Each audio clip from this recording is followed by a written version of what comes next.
Being a member of Parliament, it's not a job, it's a complete way of life. And to do it properly consumes you 7 days a week. But that's what people deserve. They deserve someone who's going to roll up their sleeves and give it their best shot. And my approach to it is making sure that I repay that faith and trust in my constituents who've elected me to serve them in Parliament. And I think the other thing about all of that is honesty.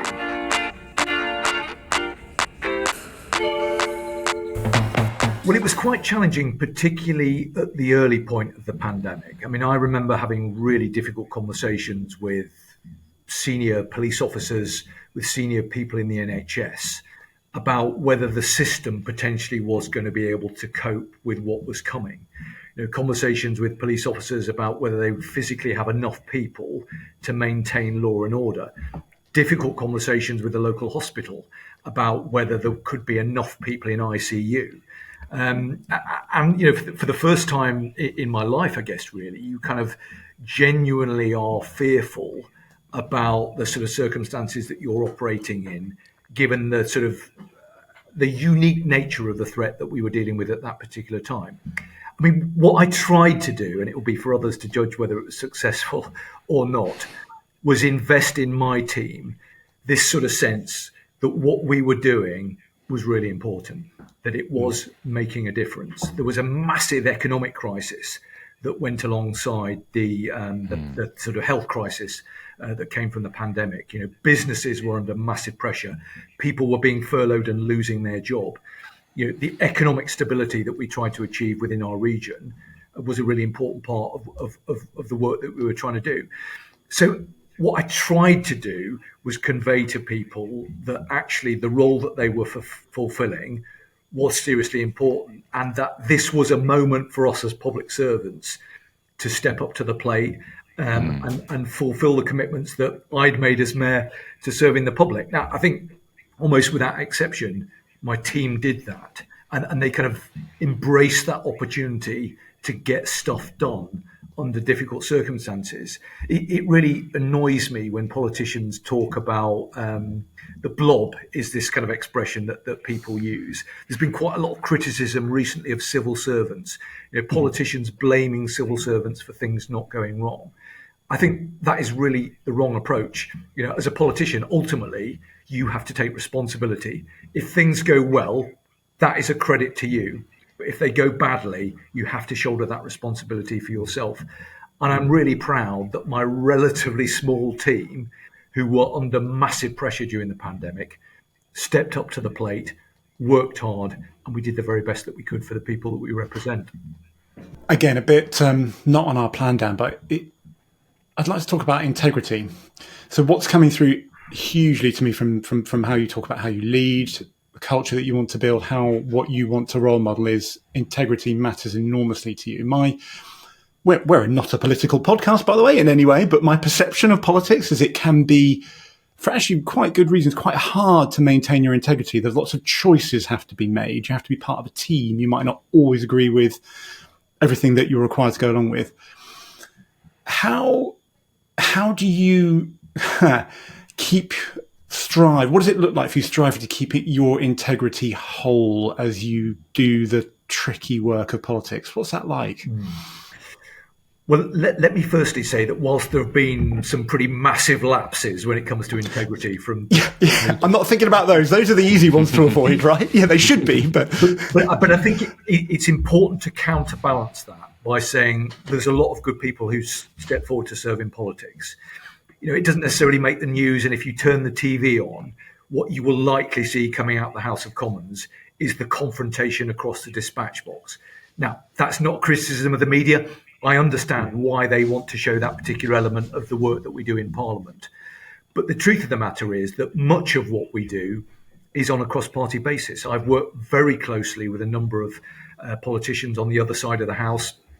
I've introduced 2 pieces of legislation that ultimately were successful that I could only ever have got through the House of Commons with support from members of other political parties. So there is quite a lot of good positive activity that takes place, which doesn't necessarily ever kind of capture the media headlines. And I think it is only fair to point out that there are a lot of people there who've stepped forward because they are public servants. They want to work hard, they want to serve their constituents, and they want to make their constituency and the world a better place. I think in terms of how I ground myself in all of that, I mean, one of the best ways of doing it is being out and about talking to your constituents. I can be down in Westminster doing all these different things and speaking in debates and meeting all sorts of different people.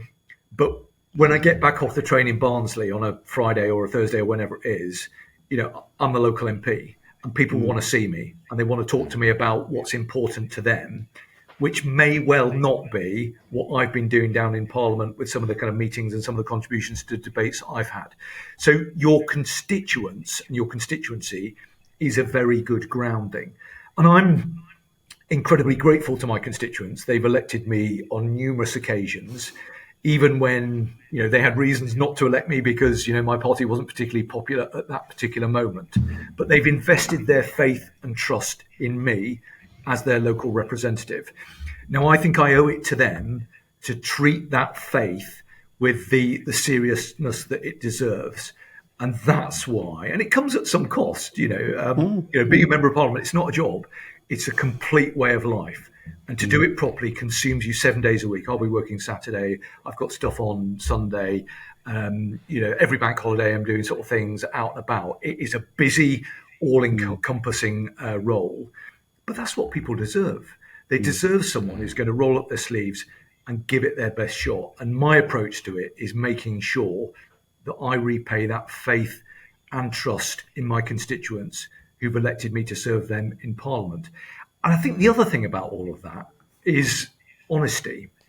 My experience of these things is if you make a mistake, if you get something wrong, the public can be quite forgiving. So they will accept that we're not perfect. None of us are. So if you make a mistake and you do something that's a bit silly, hold your hands up to it quickly and apologise and move on. But what the public can't abide, rightly so, is people who try and bluff their way through it, people who try and kind of cover up their mistakes, and people with whom they think are not being transparent or honest. And that link to the constituency and that contact with my constituents is the thing that gives me that grounding and inspires me to get on and do the very best job that I can for my constituents in Barnsley. So some important things there, Dan. Accountability, I'm hearing as well, very big. Thank you. I mean, you just spoke a little bit about how all-consuming your role, or the role, and I expect even more so now your role as a frontbencher can be. Running for some people can be a creative time, it can be an escapist time. How does it work out for you in your day? How does it fit in? Is it what does it give you as you go about your daily life? It gives me a lot. I mean, I constantly have conversations with busy people who tell me that they haven't got time to go for a run. Now, I kind of, to an extent, get where they're coming from, but my thinking around this is even if you are very busy, if you've got lots of things to do, time invested in a run is time very well spent. Because I think particularly if you are busy, you need that air gap. You need that peace and calm of being able to go out for a run, clear your mind, think about stuff, whatever it is you want to think about, whether that's personal stuff or whether that's work stuff. I have always found that being out in the fresh air, having that run makes me feel better. It is good for my physical health. It is good for my mental health. In all the many, many years that I've been running, and I've been running for quite a few years now, I've never, ever come back from a run and felt anything other than better at the end of it than I did at the beginning of it. So what a fantastic return on the investment that is.